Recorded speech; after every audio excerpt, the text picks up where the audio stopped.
వల్లి ప్రేమకి విడాకులు తీసుకో అని చెప్పడంతో ప్రేమ వల్లిని లాగిపెట్టి ఒక్కటిస్తుంది. ఇంకోసారి ఇలాంటి పిచ్చి పిచ్చి కూతలు కూశావంటే చంపేస్తా. నాకు నా భర్తకి గొడవ అయినందుకు నువ్వు చంకలు గుద్దుకుంటూ ఎంత ఆనందపడుతున్నావో నాకు తెలియదనుకుంటున్నావా? నేను మా ఆయన విడిపోయామని మురిసిపోతున్నట్టున్నావు. కానీ తెలుసుకో, మా ఆయన మీద నాకున్నది బాధే తప్ప కోపం కాదు. నా భర్తకి నా మీద, నాకు నా భర్త మీద ప్రతి క్షణం ప్రేమ పెరుగుతుందే తప్ప ఎన్ని గొడవలు జరిగినా తగ్గదు. అందుకే ఇంత జరిగినా మా ఆయన నా కోసం నా చుట్టూ తిరుగుతూ ఉన్నాడు. కానీ ఒక్కసారి నీ బతుకేంటో చూసుకో. మీ ఆయన నిన్ను దూరం పెడితే 4 గోడల మధ్య దిక్కుమొక్కు లేని దానిలా బతుకుతున్నావు. రేపటి రోజున మీ ఆయన నిన్ను తరిమేశాడనుకో, ఈ జన్మలో నీకు అత్తారింట్లో అడుగుపెట్టే అవకాశం ఉండదు. కానీ మా ఆయన నన్ను తీసుకెళ్ళేదాకా ఊరుకోడు.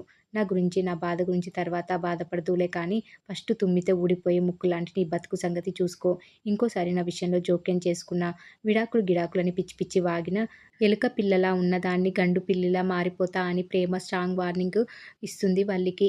నన్నే కొడతావా? నీ కాపురం ముక్కలు ముక్కలు అయిపోయే వరకు వదలను అని వల్లి మనసులో అనుకుంటుంది. మరోవైపు ధీరజ్ కోచింగ్ సెంటర్ దగ్గరికి వెళ్ళి ప్రేమని కలుస్తాడు.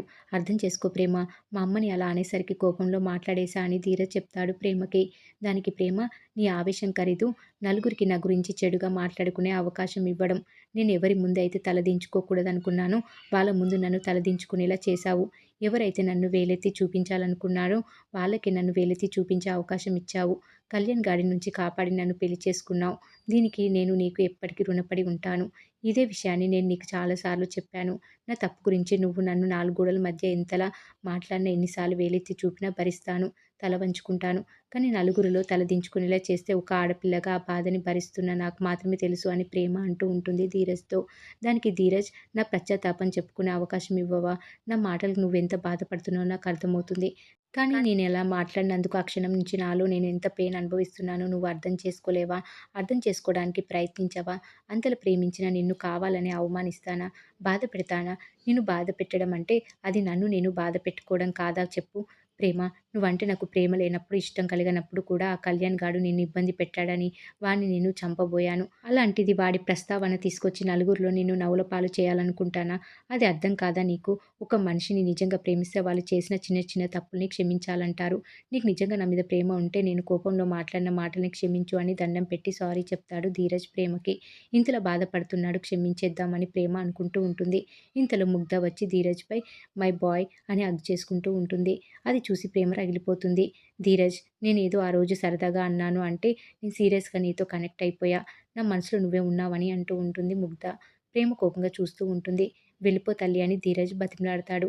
అయినా ముగ్ధ వదలదు. మా ఇంట్లో మన గురించి చెప్పేశారా? ఇంట్లో అడుగుతున్నారు అని అంటుంది ముగ్ధ. నా కొంప కేసరి పడుతుందని తెలియక ఆ రోజు అలా మాట్లాడా అని ధీరజ్ అంటాడు. ప్రేమ కోపంగా వెళ్ళిపోతుంది. ధీరజ్‌ని ఎత్తి బాదుకొని ఆ రోజు ఏదో దీన్ని ఆట పట్టించాలి అని అలా అంటే ఇప్పుడు ఇది నాకు తగులుకుంది. ఒరేయ్ ధీరజ్, నీకు శత్రువులు ఎవరో కాదురా, నీ నోటి దూలే. ఇప్పుడు ఈ అగ్నిపర్వతాన్ని ఎలా బుజ్జగించాలో ఏంటో అని వెళ్ళిపోతాడు ధీరజ్. ఇక మరోవైపు విశ్వక్ అమూల్యని కలవడానికి కాలేజ్ దగ్గరికి వెళ్తాడు. అమూల్య కోసం చాక్లెట్ తీసుకొని తనకి ఇవ్వాలి అని పాకెట్‌లో పెట్టుకుంటాడు. అమూల్య వచ్చి మాట్లాడుతుంది. మా చెల్లిని, మీ అన్నయ్యని కలపడానికి ఈసారి ఇంకో ప్లాన్ చేద్దామని అంటాడు విశ్వక్. నువ్వు ఓ పని చెయి. మీ చెల్లి, మా అన్నయ్య గురించి ఆలోచించేలా ఉండు. ఇక నుంచి మీ అత్త, నాన్నల ప్లాన్ నాకు చెప్పు అని అమూల్య అంటుంది విశ్వక్‌తో. నేను డ్యూటీ ఎక్కేశా అని విశ్వక్ అంటాడు. తర్వాత విశ్వక్ చాక్లెట్ ఇస్తే పక్కనే స్కూలుంది. వెళ్ళి పిల్లలకు అమ్ముకో అని అమూల్య వెళ్ళిపోతుంది.